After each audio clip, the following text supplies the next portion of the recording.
Men must accept women as human beings and not sex objects. While the 90s was a brighter time for male anti-heroes, it was a decidedly darker time for their female counterparts. When you see the sexualization of female characters in mainstream superhero comics really take off is the 1990s, and there are a number of reasons for why it happened at that time. Most of the comic writers and artists are male, and also mostly white, and the fan base had become that in large part as well. You have the loosening of the comics code in 1989. It no longer banned suggestive posing of women or exaggerated female characteristics, and you have a backlash against feminism. Since her allegations against Thomas were made public, she has received several threats.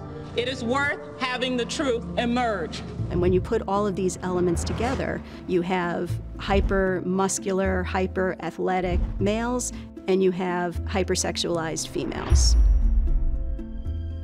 Fancy powers and big explosions and big two-page spreads, and how big could you make the girls' boobs? That was the worst time for women in comics, both as creators and as characters, and as readers, because what were women going to read? You know, if they open a comic and the picture is so insulting to them, they're not going to want to buy the comic. The men were really roidy, the women were really busty, everyone's waists became thoroughly unnatural, and everyone was posing all the time. Any sort of sense of natural humanity was kind of lost at the expense of aggressive power. When the women had breasts the size of their heads and that pose that is now called the Brokeback pose.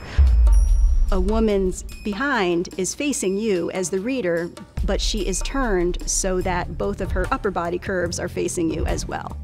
And of course your back would have to be broken to pose like that in real life. These guys were not looking at real women. They were drawing their own bizarre fantasies of what a woman should look like. And no woman ever looked like that. When you look in the 90s and you look at drawings of pencil-thin, super long-legged women wearing essentially underwear, and it seems like it's coming from men in order to titillate and in order to appeal to a younger audience just to give them a boner, then it sort of feels disingenuous.